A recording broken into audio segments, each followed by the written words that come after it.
Today's podcast includes Our Lady of La Leche, where the first Mass in the USA occurred, plus another Canalville journal entry here on Constant Procession. Before the miracles from Our Lady of La Leche Shrine, here is another peek from village life in Canalville. Again, this testimonial is from a villager who lives there, and I'm led to understand it has never made it to the local paper or any of their social media sites. And now I will read from this journal. Have you ever looked at something, anything, a basement den, an easy chair, a friend's sudden out-of-the-blue interest in collecting fortune cookies, and with each of these you think to yourself, just why is this seemingly uninspiring location, item, and activity registering a deep impression on my mind?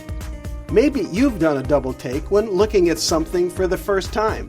For me, for example, when I was looking at homes to buy, as I walked down the stairway towards the finished basement, my first glance registered something beyond the room. At the time, I took it to mean, a good playroom for the kids. But as I write here, my interest is that first initial impression of the basement. The previous owner had converted it to a child's playroom, and something inside me registered deep down, a gut feeling that I couldn't explain at the time, that this space held something more significant. But I certainly had no notion of what it would be. The other example, when I bought a new recliner easy chair to spruce up the living room, at the time knowing it would rarely be used because we only were in the living room during holidays when company comes over. But my initial first reaction when looking at the comfy recliner was a gut feeling there would be something more in the future for this chair. And then, what about the collection of fortune cookie fortunes? All out in this special metal cookie container purchased on a final visit to France by a friend with a terminal illness. Why had they suddenly taken up collecting fortunes for the future? At the time, I couldn't make sense out of it, but I had a gut feeling about it nevertheless. One by one, as the years turned into decades in the case of the basement den and the easy chair, and later the box of fortune cookies collecting dust with no more added since the passing of my friend. To my surprise, those initial gut feelings started cashing in from those first impressions. For instance, the basement children's playroom. Once they'd grown and left home, it sat empty, but suddenly it became my temporary office following the foreclosure of the building where I had my office. And it continued as my office, becoming a sanctuary from the financial slowdown as business collapsed during COVID. It kind of felt like this space was always supposed to be used in this way. And then there's the comfy easy chair, like new, basically unused over all the years. Suddenly, it became the only piece of furniture to survive a water-soaked ceiling collapse, taking all the other furniture with the ceiling. For quite a while, it was the only usable piece to sit on and also to take a nap on until the insurance company came around. Then, the cookie box with the fortune cookie fortunes. It suddenly became significant and made sense to me when, during a nondescript business lunch meeting at an Asian restaurant, when for dessert I was presented with a fortune cookie fortune. This fortune's pithy message about self-knowledge brought back a friendly reminder of my old friend's cookie box fortune collection and their remembrance that their collecting frenzy was part of their being and that they were ever the optimist and lover of life. And so in summary, each of those initial gut feelings that at the time awakened something deep inside me, feelings about that basement and that easy chair, and premonitions of a future beyond their beginning purpose. And the odd collecting interest suddenly taken on by my dying friend.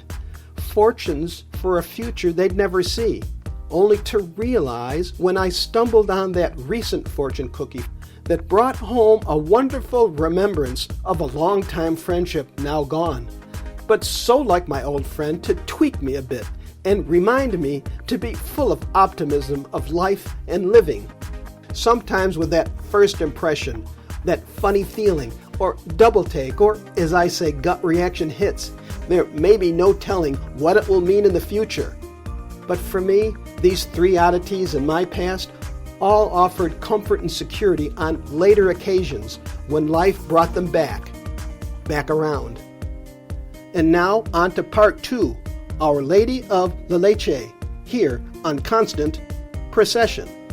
A trip to St. Augustine, Florida is always fun-filled with lots of seaside activities, great seafood, and touring the rustic streets in the village and magnificent buildings from the days of Florida's entry into places where the elite of the Roaring Twenties played.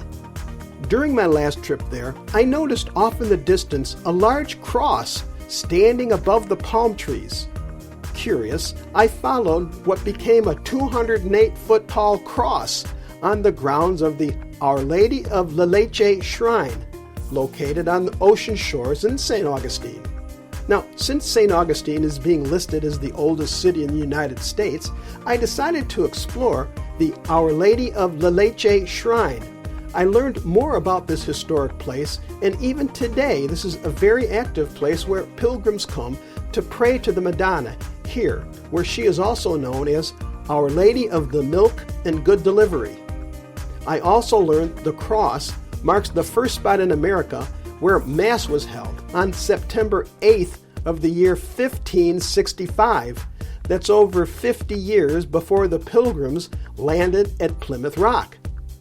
And also that Our Lady of La Leche is the oldest shrine in America, with the mother and child statue being recently given a canonical coronation from the Pope to acknowledge the specific image having both a local significance and universal importance to the Roman Catholic Church. Now, as I walked the grounds under the beautiful winter Florida sunshine, I could not help but enjoy the beauty of the ocean, the gentle breezes tickling the palm trees, the grotto where the statue of Our Lady of La Leche is found, plus the towering Great Cross, which had been built to celebrate in 1965 the 400-year anniversary of St. Augustine. While exploring the beautiful grounds, I was struck by the peace and tranquility, which was amazing. As I did my research for this podcast, I learned of a recent travel award for this shrine. This award comes as no surprise to me. The shrine is listed as the, quote, most peaceful destination in the U.S., unquote, by Casego.com. But of course, the most notable thing about this place are the miracles that people have received. Many families come here to pray to the Virgin Mary for getting pregnant. Prayers to her by mothers, asking that she help these mothers become the best mothers for the health and welfare of their newborns, and that they can raise them well. Prayers of all sorts.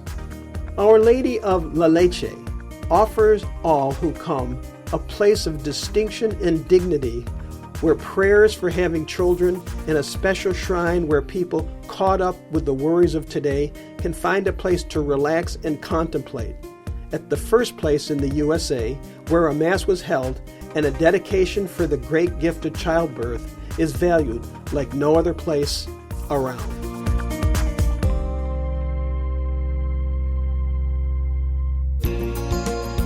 The Very Fine Light is available on Amazon.com. Please feel free to contact me at NikosSteves.com. That's Nikos Steves, Steves.com. If you like this episode, and for more, share them with friends, and consider William J. Walsh's book, Heaven's Bright Queen, Apparitions and Shrines of Heaven's Bright Queen. Well, this is Nikos Steves. Thank you. See you next time.